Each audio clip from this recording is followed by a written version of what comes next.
Welcome to America Reads Fun Learning Activities. We are college students who create learning activities for kids. Our fun activities are focused on reading, writing, and math.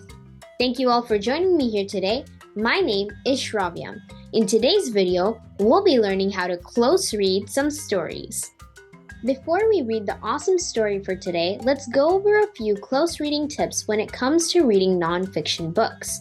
Because nonfiction books cover information, it's important to understand when sentences have information in them. Information can be found through facts, figures, or numbers. An example of a fact would be that H2O is water. A figure would be something like a graph or a map, while numbers can be percentages. For example, 42% of something is etc. These are all indications of when there is information in sentences. Now let's look at an example in a sentence. For example, in the sentence, there are 45 laws in the rulebook. The number we see is 45. And the fact is that there are 45 laws in the rulebook. Therefore, we can say that this sentence does have useful information for us. Great! Now let's move on to the materials that we'll need for today's activity. The materials you'll need will be some paper, colored markers or other coloring materials, scissors, a black marker, and some glue. Now that we have all of our materials ready, let's go ahead and read the fun story. The book we will be reading today is called Animals That Run by the Book Explorers. Animals that have legs can run. Dogs and cats can run. A cheetah can race 75 miles per hour. A cheetah is the fastest animal on land. A tiger beetle can scurry 5 miles per hour. It is one of the fastest bugs in the world. A jackrabbit can dart 45 miles per hour.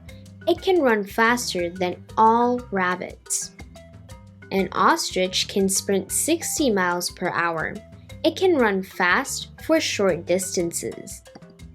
A sloth does not run at all. Sloths sleep in trees up to 20 hours a day. It is the slowest animal in the world. The end. Great job on reading along. Now let's go through the story to find at least 3 examples of where we might see either facts, figures, or numbers. In order to go through the story and check where there were at least 3 times that a fact, figure, or a number was mentioned, first take one piece of paper. Now we're going to take this piece of paper and cut it in a circle. And to do that, I'm going to go ahead and fold this piece of paper in half. Now that it's folded in half, I'm going to trace out a semicircle outline. Now that I have my semicircle outline, let's go ahead and cut out this outline. Alright, here is my trimmed out circle. Now, let's go ahead and start writing down the places where we see facts or figures in the story. Starting from the second page of the story, we see that a cheetah can race 75 miles per hour. Now, the key here is that the 75 in the sentence is a number, which means that this sentence is containing some important information. And that information is that a cheetah can race 75 miles per hour. So that's going to be our first example of this book containing a fact, figure, or number. So I'm going to go ahead and write that sentence down right here in my circle and label it as number 1. Now that I've written down the sentence, I'm going to take a different colored marker and underline the 75 miles per hour and write a little note next to it that says number. Now that I've notated the sentence, I can always refer back to this example and see why this sentence was important. That's because the information in it was a number, and that number was 75 miles per hour that told me that a cheetah can race 75 miles per hour. Now let's look for a second example. On the very next page, it says that a tiger beetle can scurry 5 miles per hour and that it's one of the fastest bugs in the world. So I'm going to use this as my next example. Once again, this sentence has a number in it, which gives us information that the tiger beetle can scurry up to 5 miles per hour. So I'm going to go ahead and do the same thing and notate the 5 miles per hour and write a little note that says number next to it. Great, we only need one more example, and we can find that in one of the pages on the book. Now, I'm going to go ahead and go through a few pages until I come to the page that talks about sloths. And the sentence here is that sloths sleep in trees up to 20 hours a day. Once again, in this sentence, we can tell that it has information in it because the number here is 20. And the 20 in the sentence is telling us that the sloth is sleeping 20 hours a day. Okay, I've written my sentence and I'm going to go ahead and just underline the 20 hours and write the note that it is also a number. There we go. We found 3 examples from this story. Awesome job, everyone. Now let's put aside our information sheet and take out another piece of paper.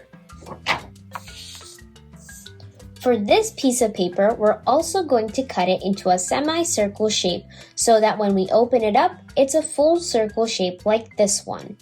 And at the bottom of this first circle, go ahead and write examples of information.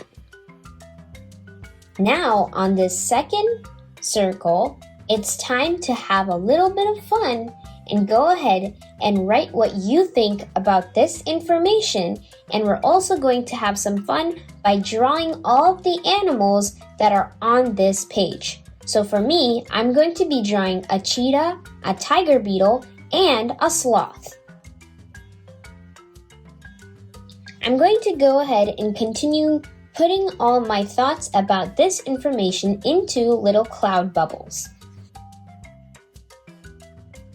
I've finished writing down my thoughts and I've also decorated with the animals. You can add some more scenery if you would like, but this is where I'm going to stop. Now, next, you can go ahead and fold it right here between the 2 circles like this. One this way and the other one just remaining as plain. Take some of your glue and go ahead and glue just the edges of the paper. If you would like to secure this a little bit more, go ahead and take some tape or a stapler and you can staple or tape this edge right there. If you decided to glue it, make sure that after you glue it, take a hold of the other piece of paper that's behind the first one and also fold it over like this. So both of them have a little tab sticking out like this. Now you have a mini book. So when you open it up, you'll get a cute little book that can tell you all about how to find information in sentences. Thank you for learning with us today. We hope you come back and learn some more. Please like and subscribe to our channel and we'll be back with more videos shortly.